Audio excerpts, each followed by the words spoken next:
Good afternoon. Good afternoon. As you said, milk is a bad for health.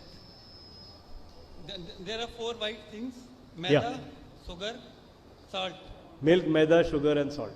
Milk is also not Yeah, good. I knew that question will come. Milk is a poison, I'll tell you why. It's a very long story, but I'll make it short. Milk by definition, हम किसी भी चीज़ को अगर पहचानना है तो उसका एक वर्णन करना चाहिए. तो मैं दूध का वर्णन करने जा रहा हूँ. Milk by definition is a liquid, easily digestible, sterile suspension of carbohydrate, protein, vitamin, mineral, fat and in water.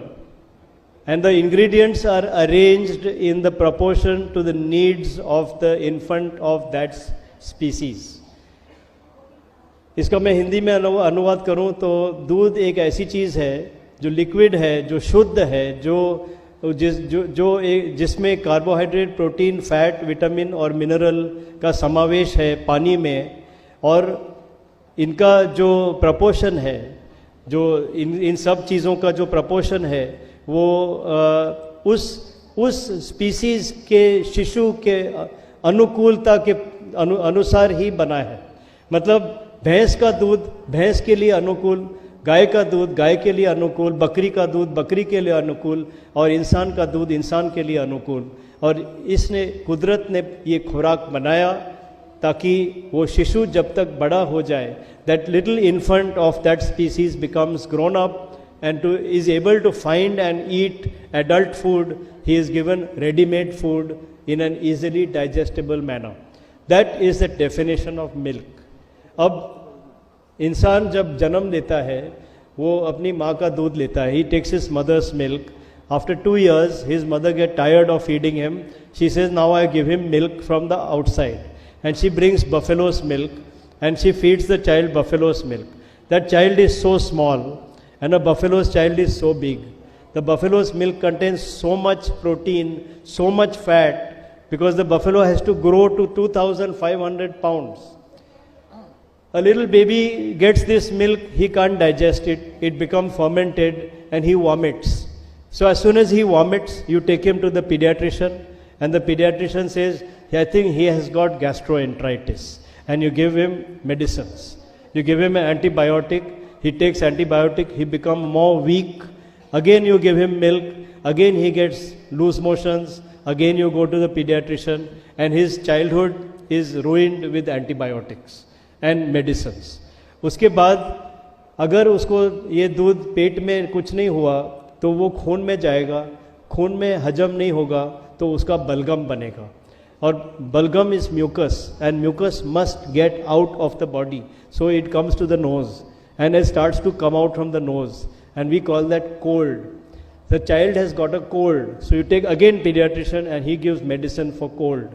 If the cold is so bad, it becomes a cough, it becomes asthma, it becomes skin eczema, it becomes white discharge in a grown-up lady, it becomes loose motions in a grown-up young adult, and mucus will come out. If you block it from here, it will come out from there. If you block it from there, it will come out from there. If you don't let it come out from anywhere, it will build the pressure and your blood pressure will go up and diabetes will go up. Now, nobody recognized that this is all because you can't digest milk.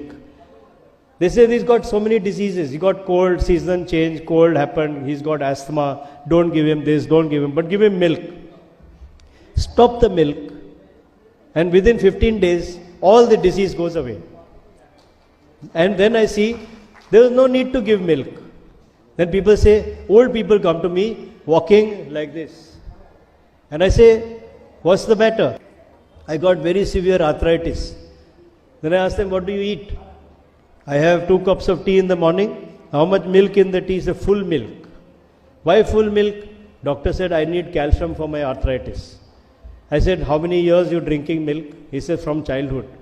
I said, this arthritis came in spite of drinking milk. I said, have you ever thought of stopping milk? He says, no, my doctor said you have to drink milk for calcium.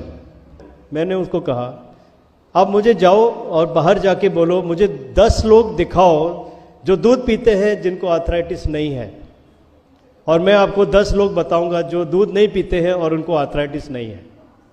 They can't find one person. And after that I decide that milk is poison. Milk is not poison if it comes from your mother. If it comes from someone else's mother, it's poison. Some other animal is poison. This is not the end of the story. Now milk is a business.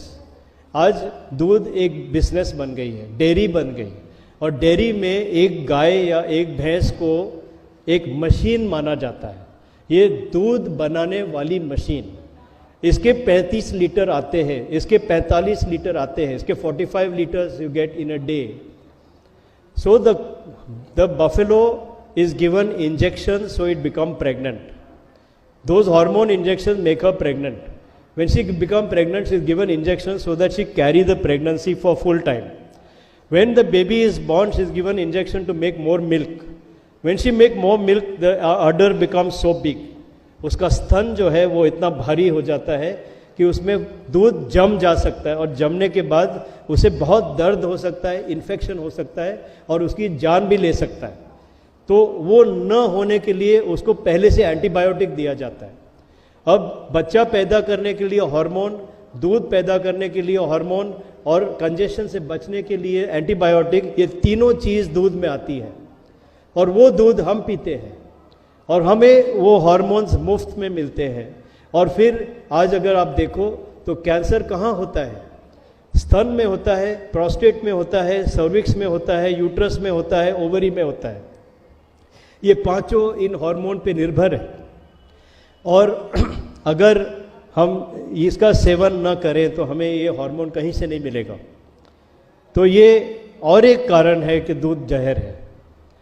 तीसरा, वो दूध जो बनता है वो दूध हमें जैसा था वैसा नहीं मिलता है. फैक्ट्री में उसको गर्म किया जाता है क्योंकि वो कीटाणु मारना चाहते हैं. एक बार उसको गर्म कर दिया तो विटामिन बी और विटामिन सी नष्ट हो गए. फिर डॉक्टर बोलते हैं कि दूध में चर्बी है, इसलिए हमारे शरीर में हमारी खून की धमनियाँ, हमारी आर्टरीज ब्लॉक होती है. सो दूध की चर्बी निकालो, तो उसको दूध की चर्बी को निकाला जाता है. Skim milk, we remove the fat from the milk. When you remove the fat from the milk, all the vitamins dissolved in the fat are also gone. Vitamin A, D, E and K. So now what has been removed? Vitamin A, D, E, K, B and C all are removed. 2 by heating and 4 by skimming. And fat is removed. What's left? Only carbohydrate and protein. Now carbohydrate and protein in water is not called milk. So it's not milk that we are drinking. We are not drinking milk. We are drinking something else. So I hope that answers your question. Yeah. What will you say about lassi and dahi? Lassi and दही, it's my point. एक लस्सी बनती है सीधा दूध से, दूसरी लस्सी बनती है सीधा गांव में दूध गर्म किया, उसको रेड किया, लाल किया, उसको मिट्टी के बर्तन में गर्म किया, उसके बाद जमाया. Is it harmful for the body? ना. दही, अगर दूध शुद्ध है, अगर दूध शुद्ध, दूध शुद्ध है सर, दूध शुद्ध है. नहीं, 1 मिनट. दही लस्सी दूध से बनती है ना? यस. बस तो दूध की बात पहले करनी पड़ेगी. यस. अगर दूध शुद्ध है, आप गांव में रहते हैं, आपकी गाय है, आपने उसको कोई दवाई नहीं, कोई हार्मोन नहीं दिया, कुछ नहीं दिया, वो खुशहाल से बच्चा पैदा किया और उसने दूध दिया और उसका एक्स्ट्रा दूध आपने ले लिया, तो वो दूध जायज़ है. वो दूध को लस्सी में परिवर्तित करो, दही में परिवर्तित करो, पनीर में परिवर्तित करो, तो वो हजमे के लिए आसान है. लेकिन इंसान को मेहनतू होना पड़ेगा. जो शारीरिक श्रम करता है वो उसे हजम कर सकता है, जो बैठ के पीता है उसको नहीं हजम होगी. सो एक तरफ इंसान को श्रमिक होना है, शारीरिक श्रम, और दूसरी तरफ दूध को प्योर होना चाहिए.